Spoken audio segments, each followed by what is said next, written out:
Arrêtez-vous un instant, prenez le temps de considérer ceci. Le chien, fidèle gardien, veille sur la maison, protégeant ses habitants des dangers extérieurs. Le cheval, autrefois indispensable compagnon, transporte les marchandises à travers les vastes étendues. La vache, généreuse nourricière, donne son lait, source de vie et de subsistance. Et le chat, que fait-il donc? Il griffe avec une joie perverse votre canapé préféré, celui que vous chérissez le plus. Il ignore superbement vos ordres, feignant la surdité à vos appels.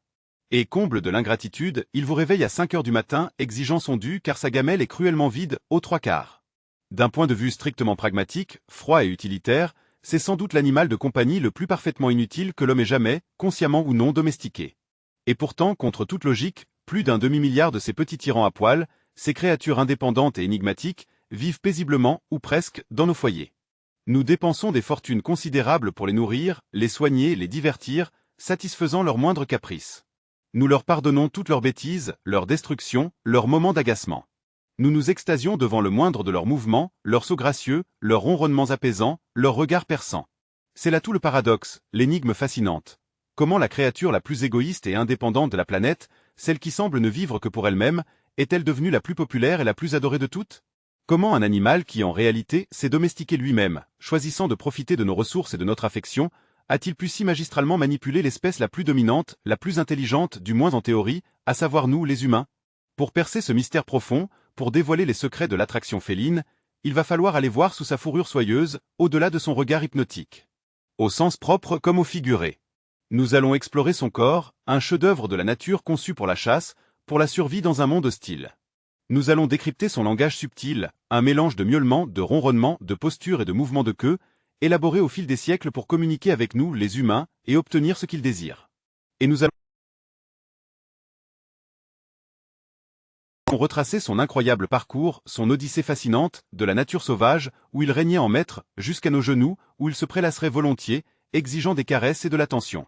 Préparez-vous, car après cette enquête approfondie, après avoir exploré les méandres de la psyché féline, vous regarderez votre dictateur personnel, votre petit tyran à 4 pattes, avec un respect tout nouveau, teinté d'une compréhension plus profonde. Pour comprendre véritablement le chat, il faut d'abord le décortiquer, l'analyser dans ses moindres détails.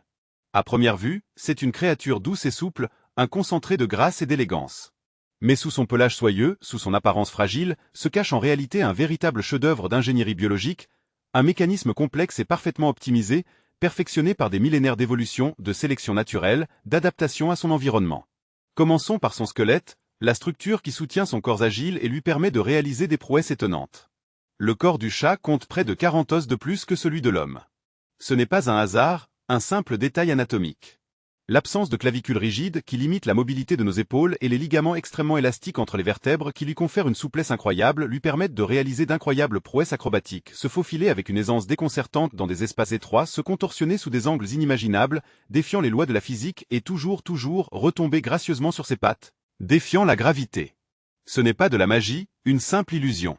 C'est de la physique pure et dure, une colonne vertébrale flexible, capable de se tordre et de se courber dans tous les sens, et la capacité innée de faire pivoter son corps dans les airs, lui permettent de se rétablir en un instant, en font un cascadeur né, un athlète exceptionnel. Et ses oreilles? Ce ne sont pas de simples ornements, de jolis appendices décoratifs. Ce sont des localisateurs de haute précision, des antennes sophistiquées qui lui permettent de capter les sons les plus infimes. Imaginez que chacune de vos oreilles soit contrôlée non pas par quelques muscles, mais par 12 muscles distincts. Les chats peuvent faire pivoter leurs oreilles à 180 degrés, indépendamment l'une de l'autre, captant le moindre bruissement d'un rongeur imprudent à des dizaines de mètres de distance. Ils entendent dans la gamme des ultrasons jusqu'à 60 kHz, alors que la limite humaine n'est que de 20 kHz. Le monde du chat est donc rempli de sons dont nous n'avons même pas conscience, un univers sonore riche et complexe qui nous échappe complètement. Le cœur de ce prédateur miniature, de ce chasseur agile, bat à une vitesse folle effrénée, de 110 à 140 battements par minute, soit près du double d'une autre. C'est une nécessité physiologique, indispensable pour une mobilisation instantanée, pour une réaction rapide face à une menace ou une opportunité. D'un état de repos complet, de relaxation profonde, le chat est capable de passer à une accélération fulgurante en une fraction de seconde, surprenant sa proie par sa vitesse et son agilité. Mais l'outil le plus étonnant, le plus fascinant, est peut-être ses moustaches ou vibrisses. Ce ne sont pas de simples poils, comme ceux qui recouvrent le reste de son corps. Chaque moustache est connectée directement au système nerveux, constituant un capteur hypersensible, un organe sensoriel sophistiqué. Grâce à elle, le chat mesure la largeur d'un passage étroit sans même le voir, détecte les moindres courants d'air, ce qui l'aide à s'orienter dans l'obscurité totale, et reçoit même des informations précieuses sur la température et la pression atmosphérique. Si ses moustaches sont dirigées vers l'avant, pointant vers un objet ou une personne, le chat est intéressé, curieux, désireux d'explorer. Si elles sont plaquées vers l'arrière, le long de son visage, il a peur, il est stressé, ou il se prépare à se défendre, à attaquer si nécessaire. C'est un véritable ordinateur de bord, un système de navigation intégré qui lui permet de se déplacer avec assurance et précision dans son environnement. Et enfin, une anecdote amusante, un détail souvent ignoré. Si vous vous êtes déjà demandé si les chats transpirent, si ces créatures apparemment parfaites sont sujettes à la transpiration, la réponse est oui. Mais ils ne le font que par les coussinets de leurs pattes. Donc si votre animal a laissé des traces humides sur le sol, des petites empreintes mouillées, il est peut-être un peu stressé, anxieux face à une situation inhabituelle, ou il a tout simplement chaud, accablé par la chaleur estivale. Chaque élément de son corps, du bout de la queue, qui exprime ses émotions au coussinet des pattes, qui lui permettent de se déplacer silencieusement, sert un seul but, être le plus efficace possible, le prédateur le plus performant, le survivant le plus adaptable. Après avoir contemplé le matériel, cette fascinante enveloppe de fourrure et de muscles, plongeons-nous à présent dans le royaume impalpable du logiciel, la communication féline.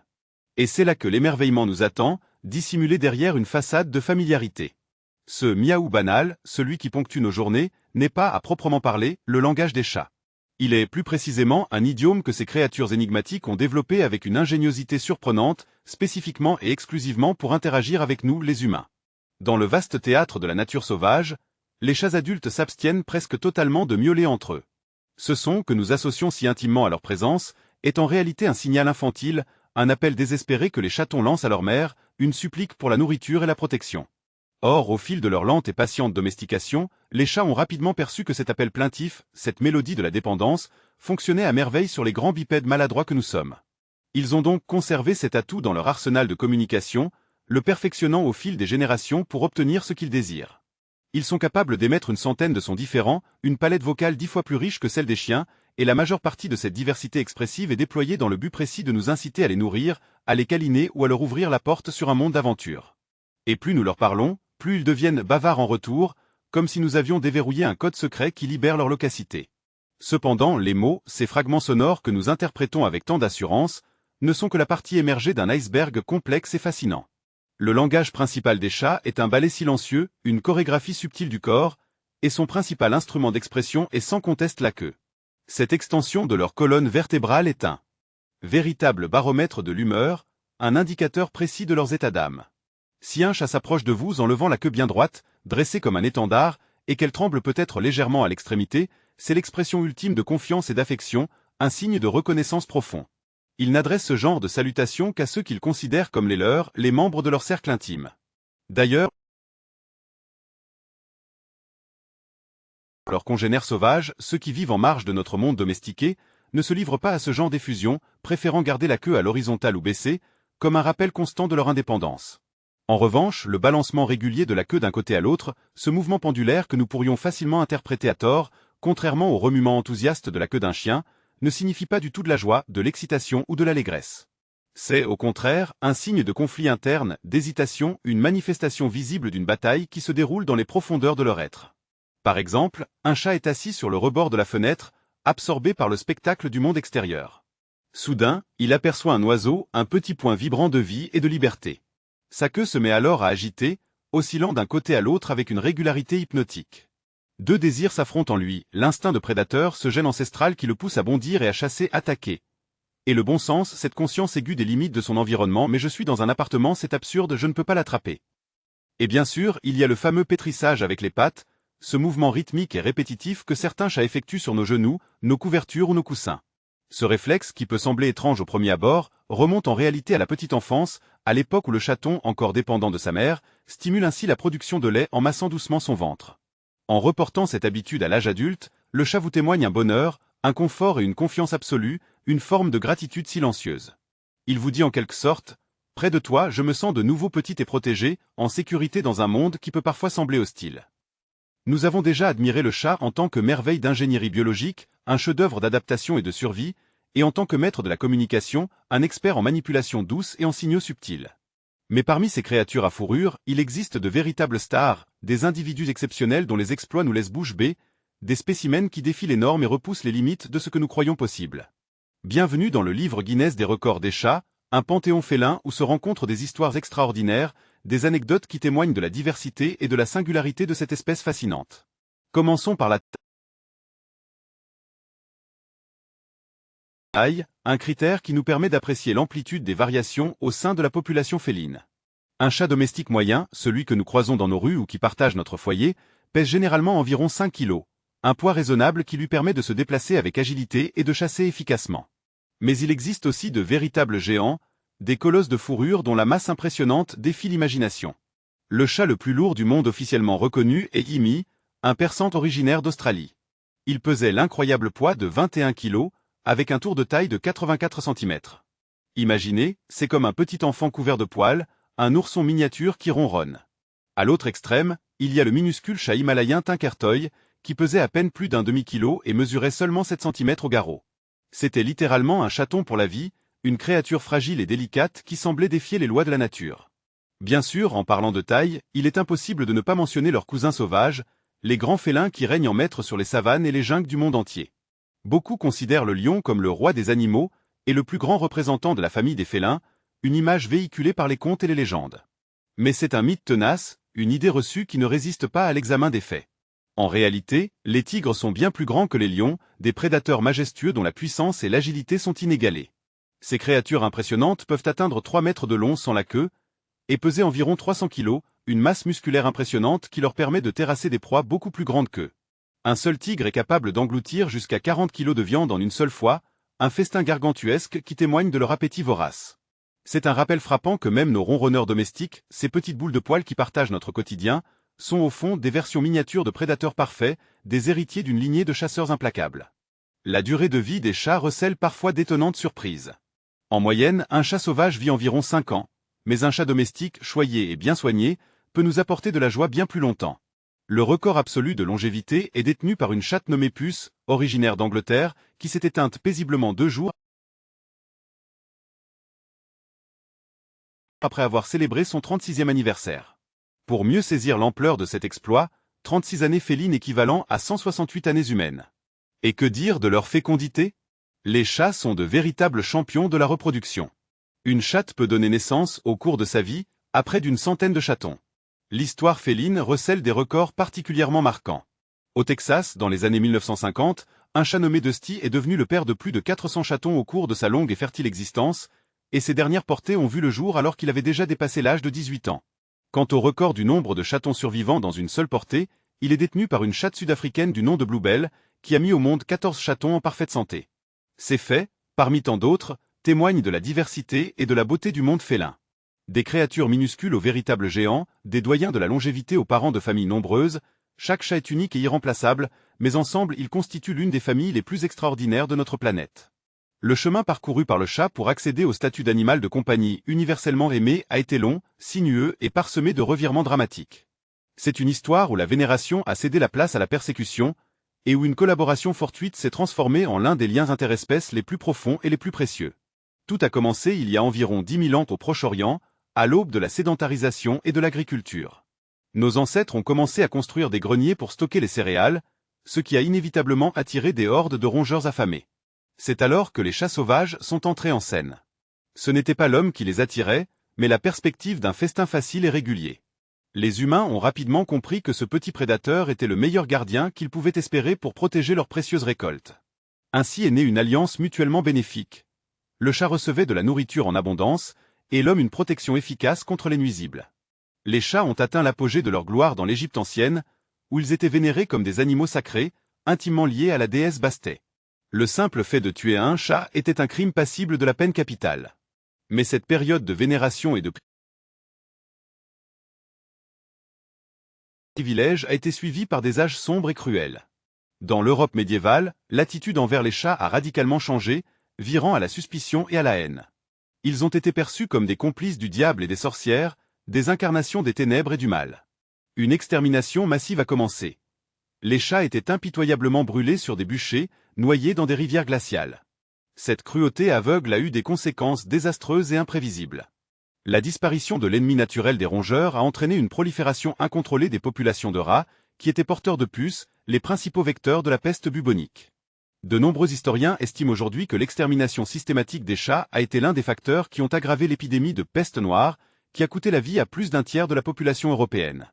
Il a fallu du temps pour que le pragmatisme l'emporte sur la superstition et la peur. Les gens se sont souvenus des talents de chasseurs hors pair des chats. Par exemple, en Angleterre, ils ont été officiellement embauchés pour garder les entrepôts de céréales et les réserves alimentaires de l'État.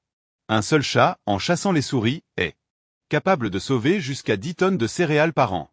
Ils occupent toujours ce poste aujourd'hui et reçoivent même une allocation officielle pour leur travail acharné et leur dévouement. Aujourd'hui, les chats règnent, confortablement installés dans nos demeures et profondément ancrés dans nos affections. Et comme le révèlent les études scientifiques les plus sérieuses, cette place de choix n'est absolument pas usurpée. Les statistiques froides et implacables le confirment avec une rigueur mathématique.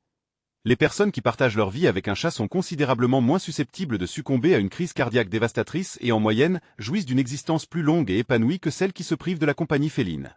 Il est tout à fait plausible que leur présence paisible, leur aura de sérénité et surtout leur ronronnement régulier, tel un mantra apaisant, exercent un effet thérapeutique profond sur notre bien-être physique et mental. Ainsi, après avoir connu les honneurs divins, la disgrâce du statut de paria, puis la reconnaissance comme un collaborateur précieux dans la lutte contre les rongeurs, le chat a franchi l'étape la plus significative de sa carrière. Il est devenu un compagnon professionnel, un allié dans notre quête du bonheur et de la santé. Pourtant, lorsqu'il s'agit des chats, la logique implacable et la science rigoureuse cèdent souvent la place aux murmures chuchotés, aux légendes ancestrales et aux mystères impénétrables. Au fil des siècles, ces créatures énigmatiques ont été créditées de pouvoirs surnaturels, de capacités hors du commun qui défient notre compréhension rationnelle du monde. Il est donc essentiel de s'efforcer de séparer le folklore, les mythes et les superstitions des faits avérés, des observations concrètes et des explications scientifiques, afin de comprendre ce qui se cache réellement derrière ces croyances énigmatiques qui persistent à hanter notre imaginaire collectif. L'une des convictions les plus répandues, transmises de génération en génération, est la capacité curative innée des chats. De nombreux propriétaires, convaincus par leur propre expérience, jurent que leur félin trouve infailliblement l'endroit douloureux, se blottissant sur une articulation enflammée ou un ventre noué, et que, miraculeusement, la douleur s'estompe, laissant place à une sensation de soulagement et de bien-être. La science, traditionnellement sceptique face à de telles affirmations, propose cependant plusieurs explications rationnelles, basées sur des données objectives et des mécanismes biologiques connus.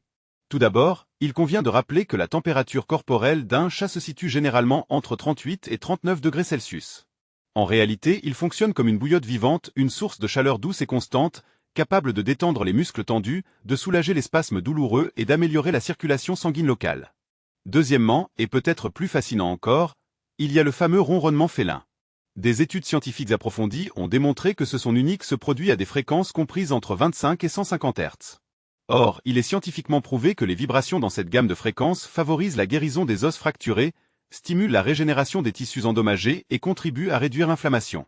Il est donc possible que le chat ne nous guérisse pas intentionnellement, mais qu'il se soigne lui-même grâce à ce mécanisme vibratoire, et que nous, humains, profitions indirectement des effets bénéfiques de ce processus naturel. Une autre légende tenace, qui traverse les cultures et les époques, est la capacité des chats à pressentir le danger, à anticiper les catastrophes imminentes. Les histoires de chats qui ont manifesté une inquiétude soudaine et inexplicable avant des tremblements de terre dévastateurs, des éruptions volcaniques cataclysmiques ou même des bombardements aériens sont légion et circulent dans le monde entier. Ici encore, il n'est nul besoin d'invoquer la parapsychologie ou des forces occultes pour expliquer ces phénomènes. La réponse réside tout simplement dans les organes des sens extraordinairement développés des chats, qui leur permettent de percevoir des signaux imperceptibles pour la plupart des autres créatures vivantes. Les chats sont capables de détecter les moindres vibrations de la croûte terrestre, les infimes variations de la pression atmosphérique ou les subtils changements de l'électricité statique qui précèdent souvent les catastrophes naturelles. Ce qui, pour nous, apparaît comme une prémonition mystique, une intuition inexplicable, n'est en réalité pour eux que des données objectives, des informations concrètes obtenues grâce à leur radar sensoriel extrêmement sensible. Bien sûr, il existe également toute une couche de superstitions populaires, de croyances ancestrales qu'il est difficile, voire impossible, de vérifier scientifiquement. Par exemple, l'idée qu'un chat qui souffle sur un invité sent ses mauvaises intentions, et qu'un chat qui se frotte contre un autre sent ses bonnes intentions. Il est beaucoup plus probable que l'animal réagisse simplement au langage corporel subtil, à l'odeur caractéristique et au ton de la voix de la personne, des éléments dont nous ne sommes même pas conscients au niveau conscient. Et la croyance selon laquelle adopter un chaton errant porte chance a une base humaniste simple. Elle reflète notre désir de faire le bien, d'aider les créatures vulnérables et de contribuer à un monde meilleur. Pourtant, même en connaissant toutes les explications rationnelles, en comprenant les mécanismes biologiques et les fondements scientifiques de ces phénomènes, il est difficile de se débarrasser complètement du sentiment persistant que les chats voient et ressentent quelque chose de plus que nous, qu'ils perçoivent des dimensions de la réalité qui nous échappent. Ils semblent vivre à la frontière de notre monde et du leur, oscillant entre le familier et l'inconnu, le tangible et l'impalpable, le mystérieux et l'insaisissable. Et c'est peut-être précisément cette part d'ombre, cette aura de mystère qui les entoure, qui les rend si irrésistiblement attirants, si fascinants et si attachants à nos yeux. Ainsi, notre voyage au cœur du monde félin touche à sa fin. Nous avons commencé avec l'image d'un simple animal de compagnie, un compagnon agréable mais relativement insignifiant, et nous avons terminé avec le portrait d'une créature complexe, sophistiquée et incroyablement performante, capable de nous apporter bien plus que de la simple affection. Les chats sont des guérisseurs potentiels, des détecteurs de danger, des amis fidèles et surtout des mystères vivants qui enrichissent nos vies de leur présence énigmatique et envoûtante. Maintenant, imaginez un instant lorsque votre regard se posera sur votre chat, étiré avec une nonchalance aristocratique sur le tapis, vous ne verrez plus seulement un félin domestique. Non, vous percevrez bien davantage. Vous contemplerez le descendant direct d'anciens prédateurs, dont les instincts primaires, bien que dormants, continuent de vibrer sous son pelage soyeux. Vous admirerez une merveille de la biomécanique, une créature dotée de localisateurs sophistiqués en lieu et place d'oreille, captant les moindres bruissements, et d'un système de navigation intégré dans ses moustaches sensibles, lui permettant de se repérer avec une précision inégalée dans l'obscurité. Vous reconnaîtrez également en lui un psychologue instinctivement doué, un maître dans l'art subtil de l'interaction, ayant développé un langage unique, fait de miaulements modulés et de regards perçants, conçu pour manipuler vos émotions les plus profondes et obtenir ce qu'il désire.